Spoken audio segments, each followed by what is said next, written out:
In the late 1860s, the freed enslaved of Raleigh, North Carolina, founded Oberlin Village.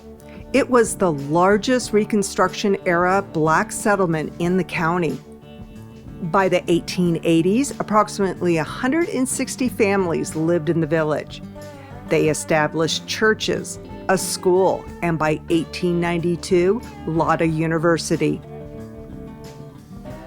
By 1873, they established Oberlin Cemetery. Oberlin Cemetery is one of only 4 known African American cemeteries in Raleigh, North Carolina.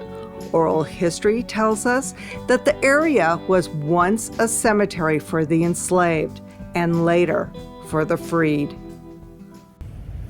Yeah, I can see headstones. It's only 300 graves. Yeah, it's a little over 300 graves. So it was the gravesite for the Oberlin Village. So it's definitely old. There's like leaves everywhere. It's late fall right now.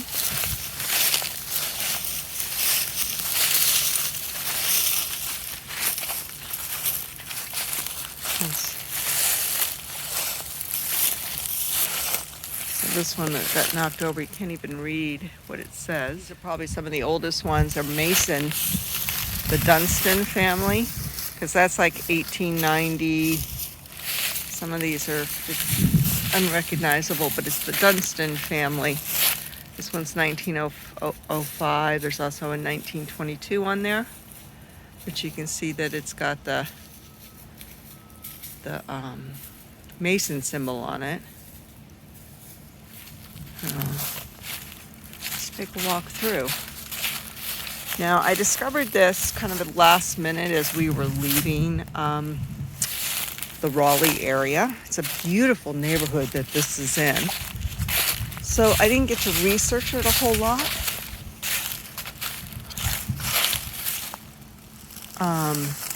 To get some stories of people that are buried here. This person was also obviously was some kind of mechanic or something, because that's a what do you call it, to take the wheels off the car. It's very hard to walk in here because of all the leaves, you know. It's a lot of headstones are missing. This is the Morgan family.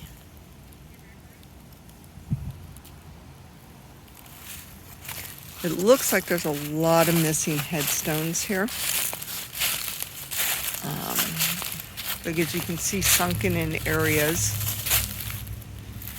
I wish I had known about this cemetery so I could have collected some stories. So once I get home, I'll see if I can find some stories of some of the people that are buried in here.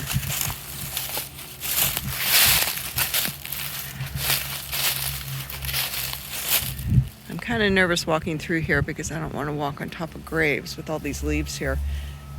These all look like these headstones were replaced with some slate. Yeah, like the headstone. I mean, this one's broken right here. It's very peaceful. Really nice. Okay, so the Morgans. Family. So what does that say? The Morgans' house is still around? Yeah. And It says it's located at 1015 Oberlin Road. So there's the Morgans right there. So maybe we'll try to find their other house. The Morgan family, this says.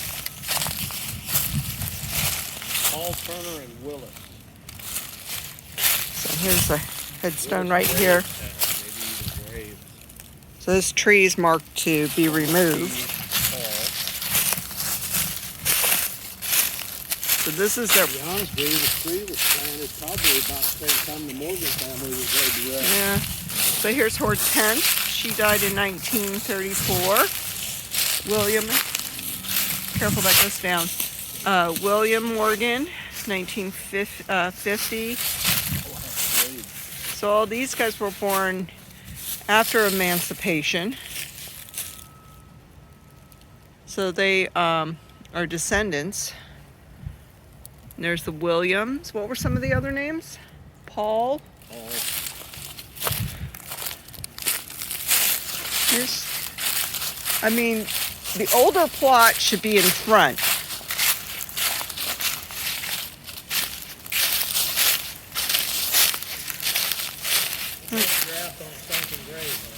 Trying not to. Yeah, there's a lot of sunken graves. There's one right there. Yeah, no, they're all over. This is sunken grave. Deceiving Well, they have it marked. They're deceiving because they're full of leaves. Yeah, so they have it marked, so they're probably going to put a headstone on that one. And this is the Turners. Yeah, That's the a Turner house. that's a palmetto plant, isn't it, that you were talking I about? think so, yeah. So the Turners at the Turner house. Okay, so their house still exists. So this one is Jesse. And this one's Mary. And I think it says Granston Turner. So she died, it looks like, in 1911. Let me see if I can get these pine needles off. So the headstone's where? See it right there? Can you show me again with your feet? Yeah, right here. So there's a broken off headstone right there, and then this is all sunken in right here. That's marble. Yeah. So now that we got the pine needles off, there's Jesse Turner, 1910. So Jesse was born into slavery. Gradison was born into slavery. Was born in 1853. And then this is Mary Turner.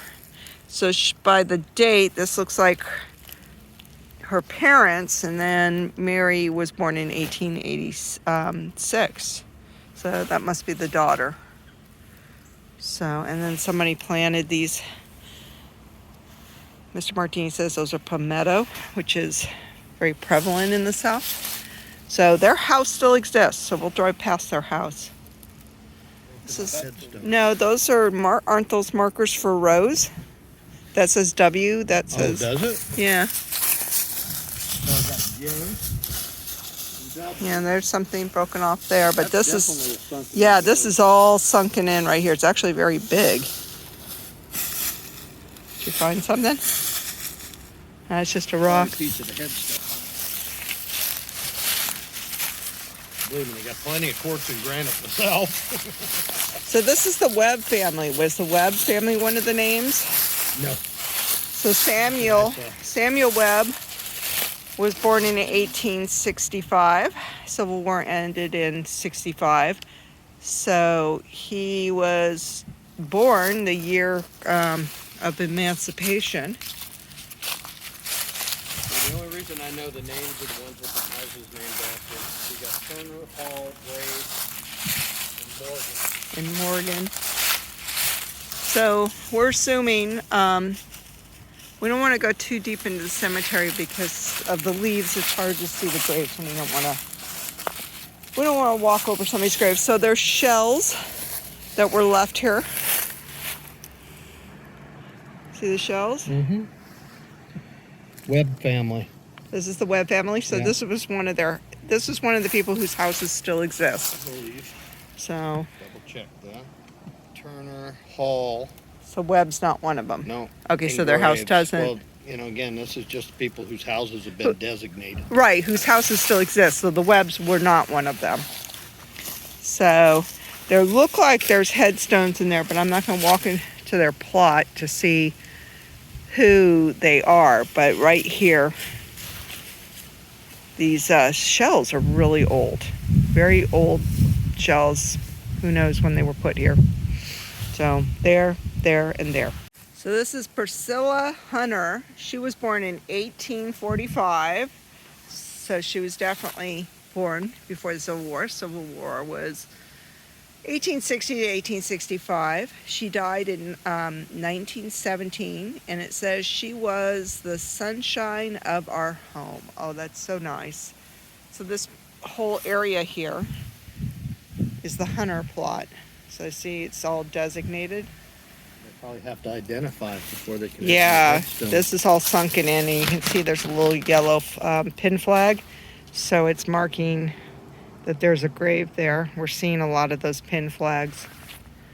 So over there. Had a tree moved that block right out of the way when it grew. Yeah. This was somebody's plot, and then the tree, see where the tree just pushed it out of the way? A lot of times they'll plant a tree for the loved ones. And, yeah, that's what those meadows, well, you're seeing a lot of it. well, they've Like right there. yeah. So over there, that's S. Patrick McGuire. He was born in 1856, so he was born into slavery. He was enslaved, excuse me. And it says he died in 1906, and it says gone but not forgotten. So, and next to him is Ella McGuire. So, I'm not walking over there because there's a lot of sunken in area here, and I don't want to step on anybody's grave. It's just very hard to determine where the graves are with all these leaves. Yeah, there's so many sunken in graves. This is all sunken in. The Hardy family, the Stanley family.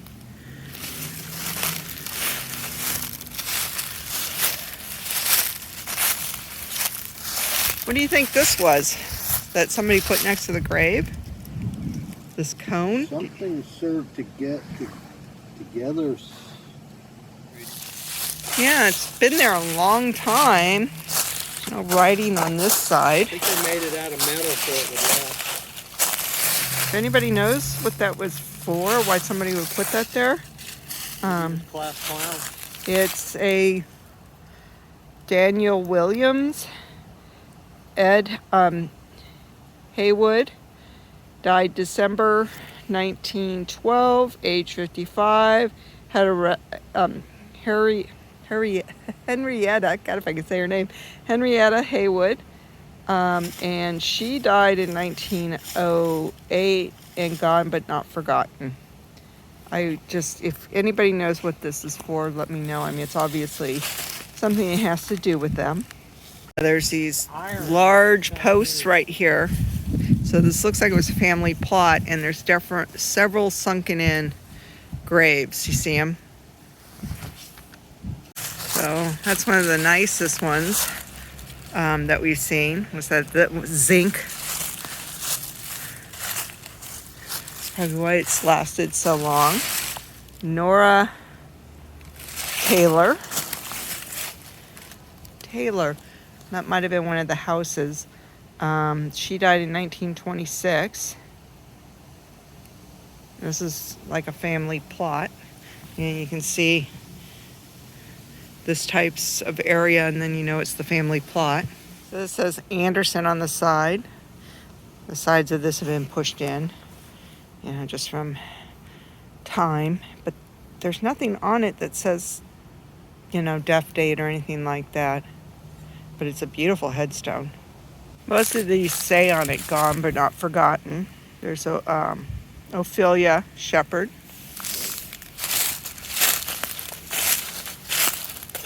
I wish there was a little more of a distinct walkway. I just feeling nervous. I think that this is one right down the middle.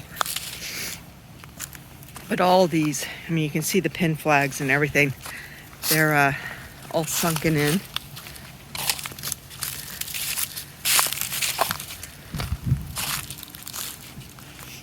So the Oberlin Village, which is right behind me, this was their cemetery. Hardy. That's a pretty new headstone, it looks like. No year or date on it. But pretty much I think up in the front is the older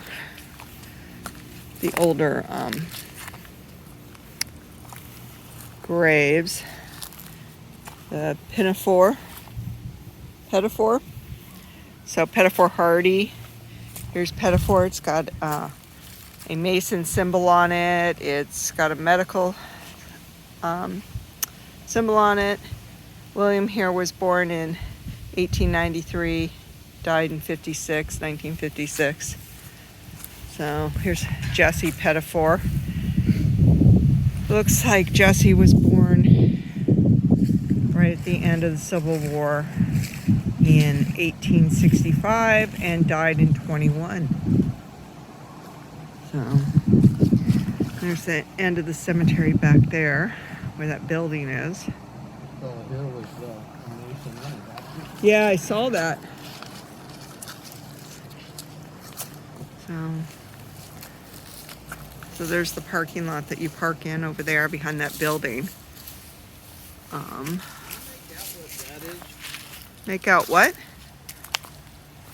The geological fig. You mean the little hill over there? Huh? You mean the little hill over there? Is that all it is? I don't know what that is. I don't know either. I'm not wearing my glasses. Oh, go check it out. I think if we walk up the middle here, we're on a pathway. Oh yeah, definitely a pathway. It's a lot of family plots. A lot of sunken in graves. Yeah, definitely a lot of sunken in graves. Over the years. There were a couple of requests for, like, you know, on findagrave.com, they have requests for, you know, family members want pictures of the headstones.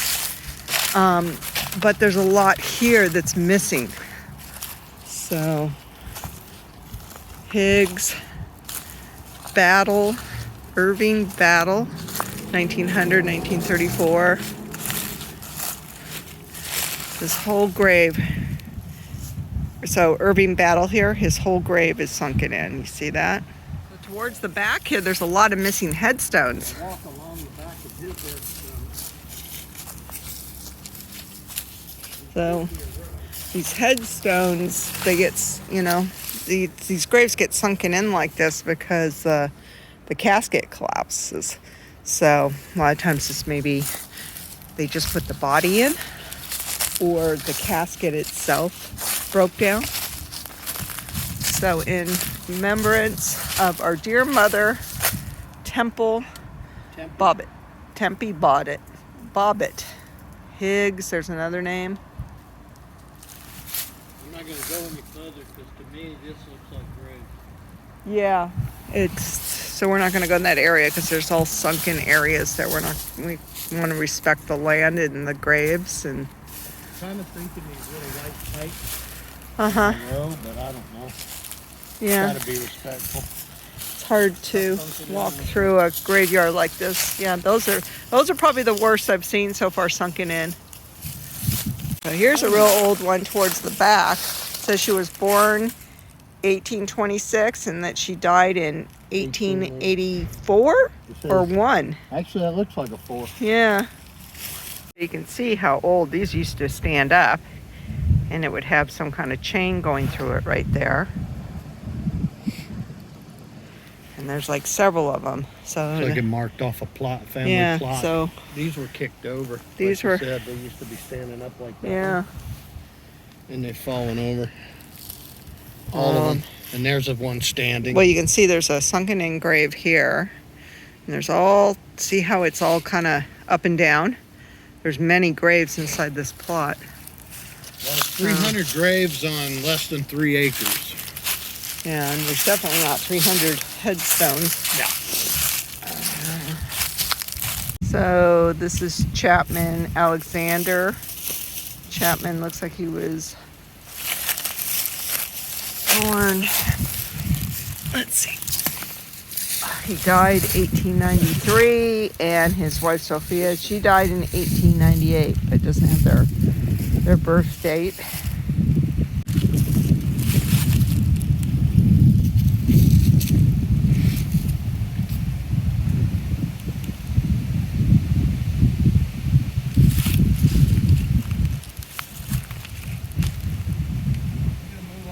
Here's the Turners.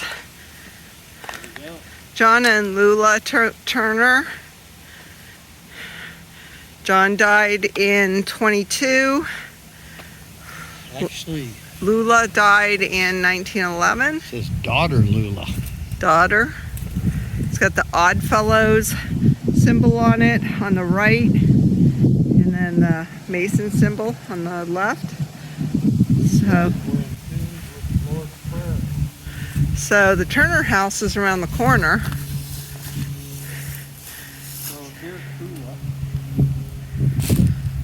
So John Jerome Turner, 1898 to 1971. Oh, wow. And this is Tula Marie, also called Mama. So she was Tula Marie Hall Turner. She was born in 1902 and she died in 2000, so just recently. So very nice plot. So right here in the front, some of the other names I see off in the distance is Curtis and Snellings. Paying our respects by leaving a quarter. Paul Allen off in the distance. But yeah, the Turner House is still in existence. The white one is the Morgan House, and then the church is the James Morgan House. It was built in 1900, so we saw them in the grave. And then the church is the Wilson Temple United Methodist, and that was established in 1865. So that doesn't look like an 1865 structure, so it's obviously been rebuilt. So the current building, here it says right here, the current building was constructed in 9/11. So that was the congregation that they put together right after the war, right after emancipation. And so this is on Oberlin and Mayview. The Oberlin Village, that's the Turner House. That's some new apartments they stuck in. Right, so these older houses after the Turner House